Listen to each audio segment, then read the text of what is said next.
Hello viewers, I'm your host Uzma Jafri with another episode of South Asia Focus. Let's begin the show. The latest Indian Sero survey has revealed that nearly 2/3 of the Indians have developed antibodies against the coronavirus.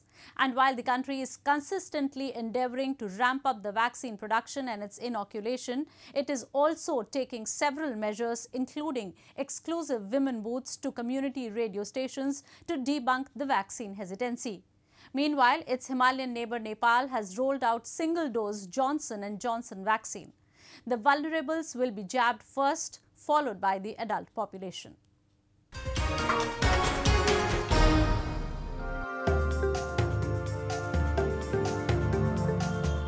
As many as 66% Indians have developed antibodies against the coronavirus, says the data released by the government from a survey of 29,000 people across the nation in June and July.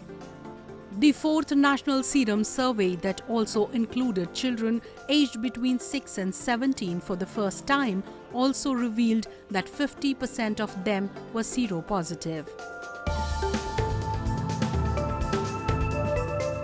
The report comes at a time when India is witnessing a slowdown in daily infections and an uptick in the vaccine inoculation. Barring the southern state of Kerala and the western state of Maharashtra, the situation has stabilized as of now in the rest of the country. However, the government has urged all to be on their toes to prevent a third wave of the pandemic. One out of three. Wherever you are, out of 3 of you, 1 is still vulnerable, and therefore the pandemic is in no way over. Second wave is still persisting. The danger of new outbreaks is very much there. The country of over 1.3 billion people with 944 million to be vaccinated, the vaccine hesitancy was also a challenge for the government. Several education campaigns coupled with incentives have managed to convince a number of them to join the pro-vaccination fold.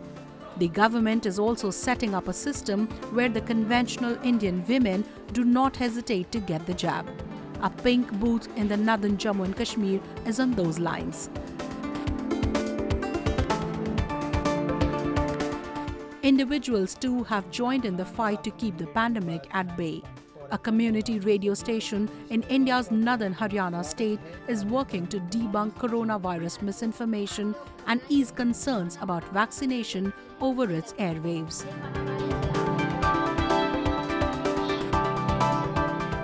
The station has brought in experts, doctors and COVID-19 survivors to help people better understand the dangers of the virus. लोगों को पता नहीं था किस तरीके से lockdown होगा, ये बीमारी क्या है, क्या कोरोना है, लेकिन उसमें हमने जो एक्सपर्ट्स हैं, डॉक्टर्स हैं, उनको अपने रेडियो तक लेकर आए और लोगों तक इन्फॉर्मेशन हम बार बार पहुंचाए थे कि आप कैसे बचाव करेंगे, क्या ये बीमारी है, क्या इसके लक्षण हैं। और उसके बाद जब वैक्सीन आ गई तो लोगों को बहुत सारी वैक्सीन को लेकर भी लोगों के मन में भय था कि अगर हम वैक्सीन लगवाएंगे तो बांझ हो जाएंगे, बच्चे नहीं होंगे आगे चल के, वैक्सीन लगवाए तो धीरे धीरे आप मर जाएंगे। जो इस तरीके की बातें निकल गई थी, जो सोशल मीडिया पर आम रही हर तरीके की अफवाहें, तो रेडियो में बात ने हर सवाल को नोट किया।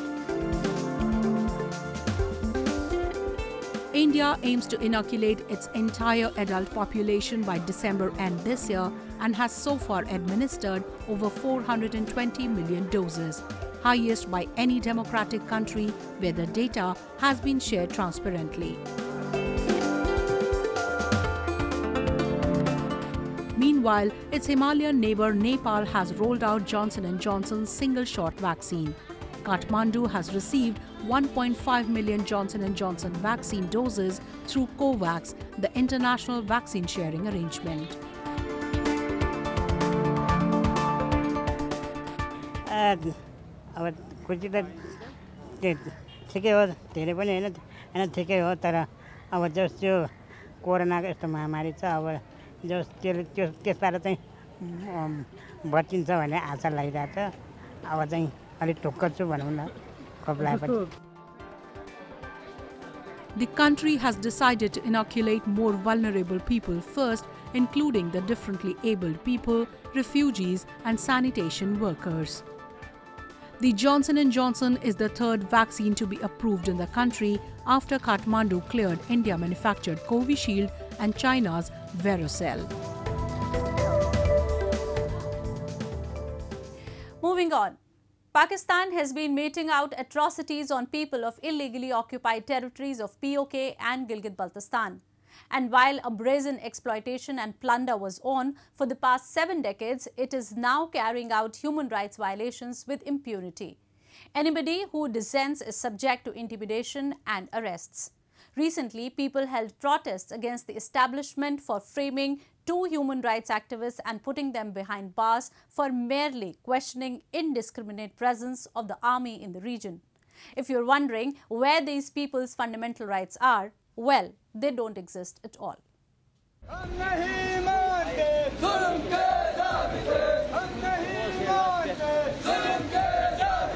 Streets filled with hundreds of placards carrying protesters are becoming an increasingly common sight in illegally occupied Gilgit-Baltistan. People are demanding the release of their leaders and social activists who have been framed and put behind bars at the instructions of Islamabad. The latest names in the list of hundreds who have been arbitrarily picked over the years are Manzoor Parwana and Hasnain Ramal. Manzoor Parwana was targeted for questioning Pakistan's intent behind an indiscriminate expansion of army cantonments in the region.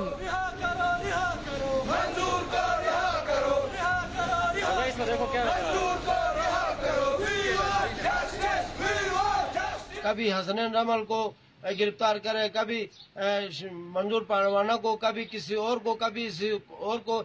ये तरीके जो कौमी काज के लिए आवाज उठाते हैं, इनको कब तक उठाते रहेंगे? ये मुमकिन नहीं है।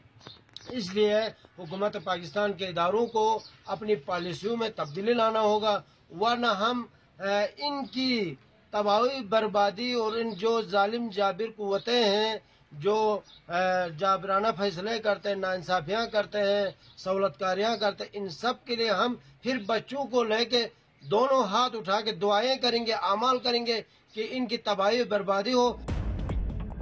Although Parwana was released after a sustained online and an offline campaign, Ramal continues to languish in prison even today. Hasnain Ramal had given up the government job perks to join the movement of people against Pakistan's exploitation of the region. He was fighting for the region's rights. Locals say the ISI and the army, which keep a constant vigil at the socio-political developments of the region, had marked him days before he was arrested. And while Pakistani agencies are arbitrarily arresting the activists and dissenters, it has given a free hand to the terrorists operating in the region, who in return endeavour to fulfill Islamabad's agenda of repressing locals and spreading terror in India. वाज़ह है कि यहाँ पर बड़े-बड़े दहशतगर्द, बड़े-बड़े कातिल आज़ादाना घूम रहे हैं, बल्कि बहुत सारे कातिल, बहुत सारे दहशतगर्द हुकूमती जिम्मेदारों के प्रोटोकॉल में हैं। While the region of Gilgit-Baltistan has been accorded a second-class treatment for years, the designs have grown even more sinister lately. A comprehensive strategy of driving out locals to alter the demography of the region was already in place for past years, and now the illegal incorporation of the region into Pakistan has paved way for an even stricter control of Pakistan in the region.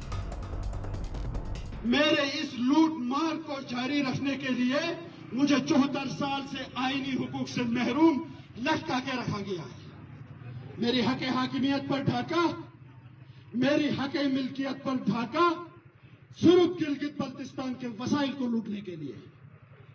अगर हमसे जरा सी भी हमदर्दी है तो क्यों नहीं दिया जाता हमें कश्मीर तरस का सेटअप? कभी अबूरी आईनी सूबे के नाम से हमें बेवकूफ बनाया जाता है। ये लाठी खाकर जिंदा है, ये गोली खाकर जिंदा है। Protesters have, however, warned that if their demands of releasing the activists and other political demands are not met this time, they are going to intensify their movement and will not give up under any social or political pressure.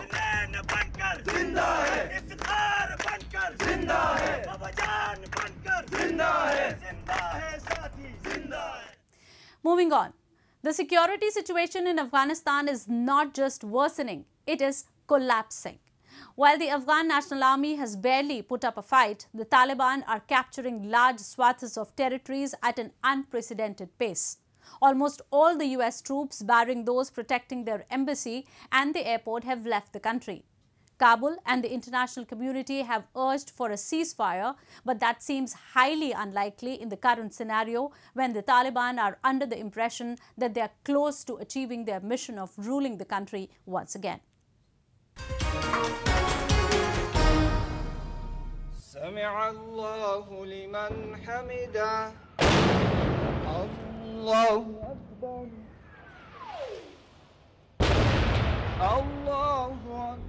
Not one but 3 rockets landed near Afghan presidential palace in capital Kabul when the country's top leadership, including President Ashraf Ghani and Vice President Amrullah Saleh, was offering Eid al-Adha prayers.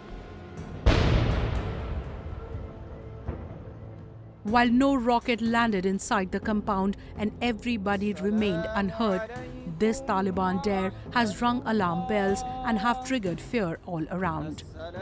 Writing is on the wall. Taliban are back and they are cruising towards their aim of toppling the democratic government, which according to them is American puppet. And while it continues to make territorial gains, the start-stop peace talks being held in Doha haven't shown any progress. The Taliban accuse the government of not meeting their demands. Kabul, on the other hand, says the insurgents have no positive outlook and are deliberately keeping the talks in impasse mode.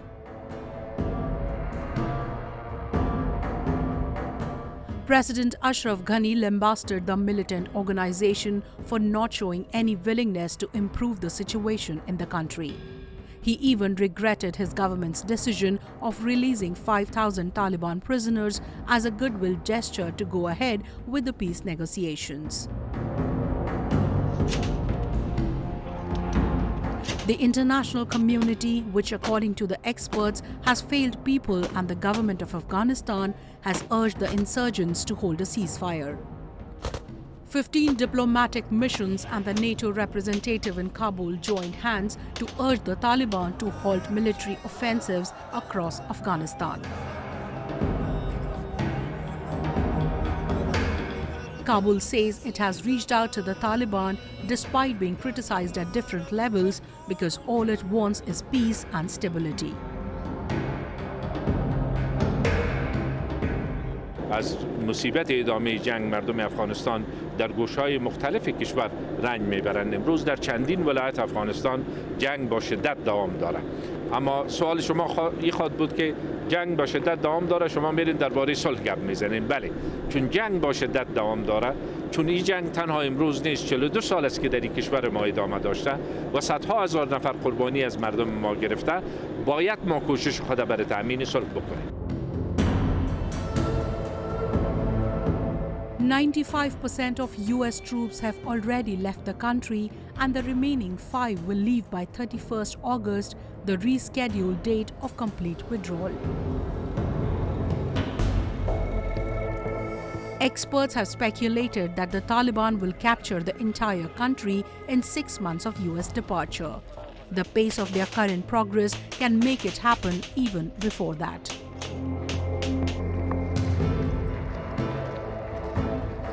And while the people around the world are blaming Washington for the deteriorating situation in the war-torn country, the US veterans too have joined the chorus.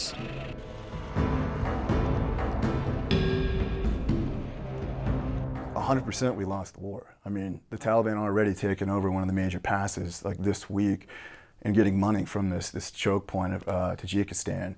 So, and we're not even out yet. Like, the Taliban will take over. It's who's going to be there to stop them, you know, like, so the whole point was to get rid of the Taliban. We didn't do that. I mean, really make it really simple. Did we do that? No.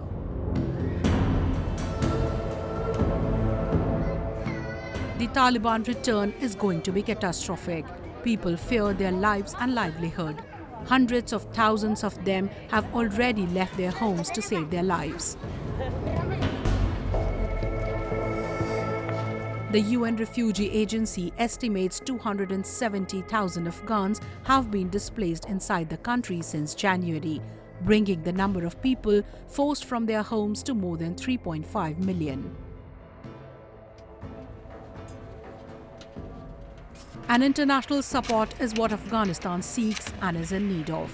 Russians, among others, are in talks and have already moved their tanks along its border with Tajikistan. But who can take a call to have a military foot on the Afghan soil to protect civilians and the government is still a long shot.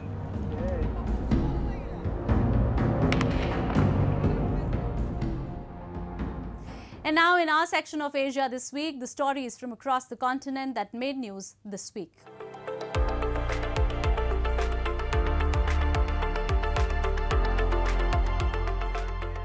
Exiled Tibetans in India's northern hill town of Dharamsala have time and again staged protests against Beijing for illegally occupying their region for past many decades. A similar candlelight vigil to condemn it was also held last week on World Day of International Justice. Tibetans with candles, banners, posters and flags marched on the streets and sang as they tried to highlight the atrocities being committed by the Chinese government. China sent troops into remote mountainous Tibet in 1950 in what is official terms as peaceful liberation and has ruled there with an iron fist ever since. India has given them shelter since then, from where they raised their voice against Beijing.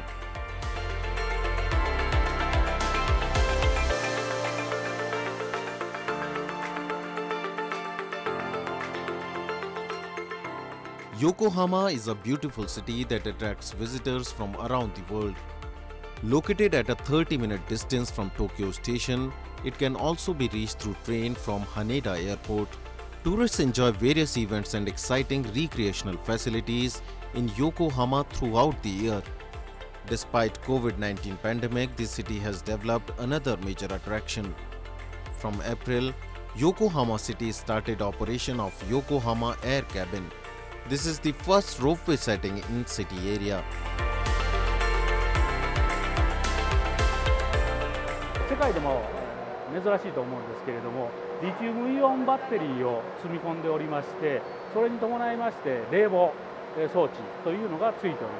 それと夜間照明用の電源も確保しておりますし、各種安全装置というのを電源を持つことによって設置することができます。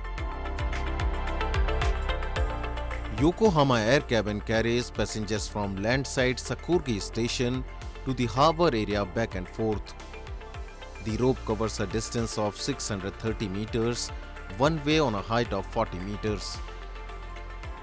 The battery is charged in short waiting terms. Lighting decoration also pleases the eyes. Every passenger is satisfied overlooking Minato Mirai district, which has famous places as Cosmo Clock and Landmark Tower with floating feeling like a bird. Passenger can enjoy it in the daytime and night time. Yokohama City never stopped to stir up visitors' excitement.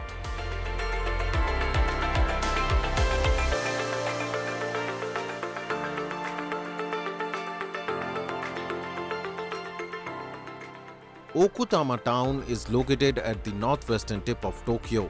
It is a popular tourist destination known as the backyard of Tokyo. A 90-minute ride on the train from Shinjuku station, many visitors come here to enjoy a number of adventure sports like kayaking, rafting and hiking. Along the river, there are many resting stops like restaurants, shops and cafes offering light meal and refreshment. 東京都内からだいたい1時間から1時間半ぐらいでの場所でございまして、東京の西の外れですね。ご覧の通りこういった緑に囲まれた非常にいい場所でございます。やはりこの多摩川のね、奥多摩の自然に囲まれた水のいい場所でございまして、この水がお酒造りには大変重要なポイントなんですね。The area has many water sources like Lake Okutama, which is a source of water supply for Tokyo, providing a total of 180 million tons of water of which about 20% of the water is used by the citizens of Tokyo. In the clear water, the reflection of the trees and the surrounding mountains could be seen. People bring their kids to enjoy water activities or choose to walk along the river that to have a relaxing experience. It is the perfect destination for family and tourists to have relaxing experience in the lap of nature.